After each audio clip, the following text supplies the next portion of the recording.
Bueno, vamos a ver entonces la primera pregunta que tenemos el día de hoy. Es una pregunta recurrente, el tema del velo en las mujeres. Surge esta pregunta porque hay muchas iglesias que consideran prácticamente un tema muy importante el hecho de que las hermanas, cuando van a la iglesia, se cubran la cabeza con un velo. Entonces, la pregunta dice así: ¿debe la mujer usar velo en la iglesia? Y es una pregunta muy recurrente. Hay iglesias que hacen de esto todo un dogma. Prácticamente lo dan como algo que aquellas mujeres que no lo hacen no tienen como ese temor de Dios o la revelación de Dios de cubrirse la cabeza.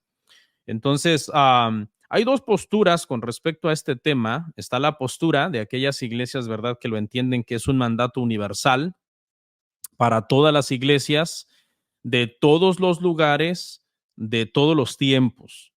Pero está el entendimiento de las iglesias que lo entienden que fue un mandato exclusivo para una iglesia en específico, que era esta iglesia de Corinto. Vamos a leer el pasaje, voy a retomarlo una vez más. Primera de Corintios 11 del 2 al 7 dice así: os alabo, hermanos, porque en todo os acordáis de mí y retenéis las instrucciones tal como os las entregué. Pero quiero que sepáis que Cristo es la cabeza de todo varón, y el varón es la cabeza de la mujer, y Dios la cabeza de Cristo. Todo varón que ora o profetiza con la cabeza cubierta afrenta su cabeza, porque lo mismo es que si se hubiese rapado, porque si la mujer no se cubre, que no se corte el cabello. Y si le es vergonzoso a la mujer cortarse el cabello o raparse, que se cubra, porque el varón no debe cubrirse la cabeza, pues él es la imagen y la gloria de Dios, pero la mujer es la gloria del varón. Bueno, lo primero que vamos a aclarar aquí, hermano, usted sabe que este programa se llama En Contexto. Precisamente este programa yo lo he tenido en mente desde hace muchísimos años. Hoy, revisando mis notas, encontré que tengo notas de hacer este programa desde el 2017. Ya tenía planes de hacer este programa En Contexto. Y uno de los errores, hermanos, principales que se cometen muchas veces para crear falsas enseñanzas es cuando se toma un pasaje y se saca de contexto. Ese es uno de los problemas principales que se dan, y se ha dicho que sacando la Biblia de contexto se puede hacer a la Biblia decir un montón de cosas que la Biblia no dice. Nosotros debemos entender, hermanos, al interpretar un pasaje, que cada pasaje tiene un propósito principal. Y luego, detrás de ese propósito principal está rodeado con diferentes comentarios para poder aclarar el propósito principal del pasaje.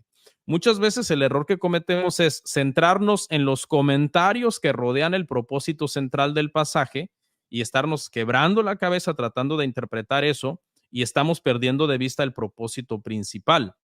Porque bueno, precisamente, hermanos, este pasaje no es un pasaje sobre el velo.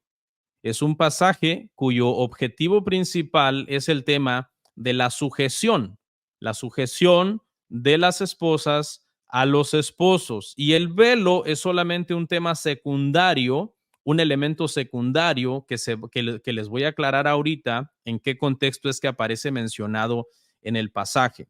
Pero es muy lamentable, hermano, cuando las personas pierden de vista el significado, el tema principal de un pasaje, y se enredan con lo secundario que está rodeando el pasaje. Vamos a ver el contexto del pasaje. En el verso 3 está. Dice, el verso 3 dice así, dice: pero quiero que sepáis que Cristo es la cabeza de todo varón, y el varón es la cabeza de la mujer, y Dios la cabeza de Cristo. Este es el tema del pasaje. El tema del pasaje es una cuestión de orden y de sujeción. En Corinto, hermanos, como ustedes saben, había muchísimo desorden en las familias, y Pablo quiere aclarar cuál es el orden para la familia.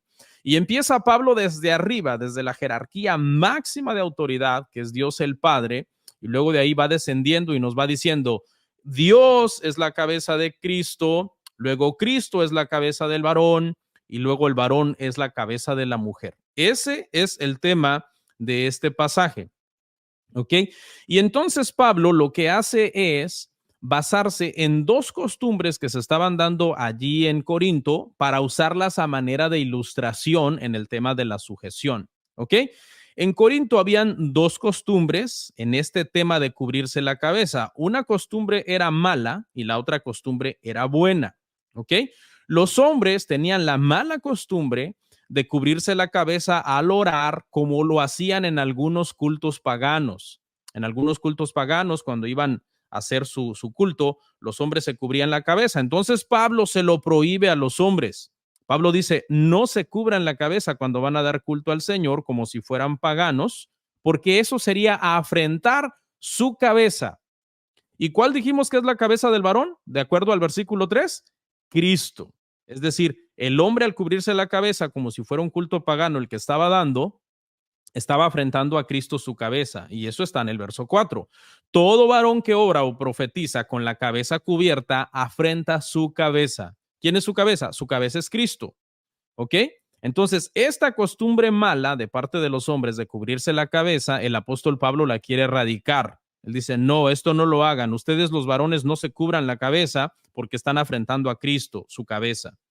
Pero había una costumbre local que era decente y que era buena, porque no todas las costumbres son malas, hay costumbres que son buenas, incluso aunque no estén en las escrituras, y había una costumbre buena que era que las mujeres casadas se cubrían la cabeza en Corinto como señal de que tenían marido, como señal de que eran mujeres casadas, que respetaban a su marido y que se sujetaban a su marido. Entonces, todo parece indicar, hermanos, recordemos que Corinto había muchísimo desorden, todo parece indicar por este mandamiento que algunas hermanas habían desechado esta costumbre, que era una buena costumbre, y eso estaba generando de alguna manera murmuración, como si no estuvieran casadas, se habían entonces descubierto la cabeza, como si no tuvieran marido y como si no tuvieran autoridad. Y es entonces en ese contexto que el apóstol Pablo les dice en el verso 5, pero toda mujer que ora o profetiza con la cabeza descubierta afrenta su cabeza, porque lo mismo es que se hubiese rapado. Ahora, ¿cuál es la cabeza que la mujer afrenta? La cabeza es el marido. Eso lo vimos en el versículo 3, donde Pablo enseñó que Dios es la cabeza de Cristo, Cristo la cabeza del varón y el varón la cabeza de la mujer. ¿Ok? Así que entonces podemos preguntarnos, una vez que estamos analizando este pasaje, podemos preguntarnos lo siguiente: ¿la preocupación de Pablo en este pasaje es el tema del velo? Esa es la preocupación de Pablo, eso es lo que a Pablo le preocupa, que las hermanas no se estén cubriendo la cabeza. ¿No es más bien a Pablo lo que le preocupa el mensaje que se está mandando en esa cultura específicamente cuando las hermanas no se cubren la cabeza, y que es el mensaje precisamente de estar afrentando a su cabeza? ¿Que quién es? Su marido. Es decir, como si fueran de alguna manera solteras, como si no tuvieran respeto ni estuvieran entonces bajo autoridad. Y eso es entonces lo que el apóstol Pablo está tratando de corregir. Y Pablo está usando una cuestión cultural para dar una enseñanza que es una enseñanza espiritual. Mientras que el velo solamente era un tema para Corinto y para las hermanas de Corinto, porque era una buena costumbre local en ese lugar, la cuestión de la sujeción es una cuestión universal y es una cuestión que aplica a todas las iglesias, de todas las culturas, de todos los países y de todos los tiempos. Entonces, le voy a dar una ilustración para que usted me entienda. En Estados Unidos, algunas culturas bastante conservadoras, especialmente de antaño, consideraban o consideran que cuando una mujer no se pone el anillo de matrimonio o no quiere usar el apellido de su esposo, eso es una señal de falta de respeto, de no estar sujeta a su marido, de no estar honrando a su marido como debería de hacerlo. Entonces, si Pablo les hubiera tenido que hablar a las hermanas de Estados Unidos, lo estamos culturizando, ¿no? En esta situación, estamos culturizando el pasaje, ¿ok? Y ellas hubieran dejado de ponerse el anillo o dejado el apellido de sus maridos, a ella les habría dicho: hermanas, pónganse su anillo de matrimonio y usen el apellido de sus esposas, de sus esposos, perdón. ¿Por qué? Porque eso es estar mostrando que están sujetas. ¿Ok? Es una bonita costumbre de la cultura y ustedes entonces deberían de seguir esta costumbre porque habla de la sujeción, es un símbolo de la sujeción que ustedes están teniendo entonces a sus maridos. Entonces, hay mandatos en la Biblia, hermanos, que están dirigidos a una cultura específica y que no aplican a todas las culturas. Le doy un ejemplo. Romanos 16:16 dice, por ejemplo, que se saludaran todos en la iglesia con un ósculo santo, un beso, tanto hombres como mujeres. De hecho, Judas entregó al Señor Jesucristo con un beso.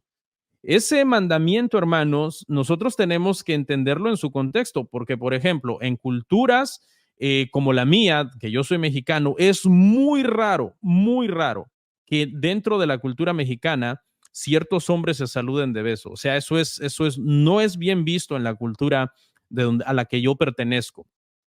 A los círculos a los que yo pertenezco. Entonces, si Pablo nos hubiera tenido que decir a nosotros, porque aquí lo que está hablando es de una acción física de un ósculo santo para mostrar que amor, unidad, cuidado mutuo, amor por los hermanos, etcétera. Entonces, en nuestra cultura hubiera sonado mejor dicho, dense un fuerte abrazo, dense un apretón de manos, mírense a los ojos, salúdense con amor, sean sinceros unos con otros, y nosotros lo hubiéramos entendido igual. O sea, el propósito espiritual es la unidad, es el amor, y no necesariamente tenemos que darnos un beso entre hombres, ¿no? Como era la cultura del Nuevo Testamento. ¿Cómo sabemos eso? Bueno, sabemos eso, hermano, porque de lo contrario, si, por ejemplo, si nosotros tuviéramos que cumplir Romanos 16:16, tal y como está escrito, literalmente la letra que está escrita ahí, nos tendríamos que saludar de beso todos mañana los hombres en la iglesia. Y si no lo hiciéramos, estaríamos quebrantando un mandamiento, estaríamos quebrantando la palabra de Dios, estaríamos pecando. Entonces, esta es una forma sana, hermano, de nosotros entender cómo algunas veces una cuestión cultural se puede estar usando para enseñar una verdad espiritual.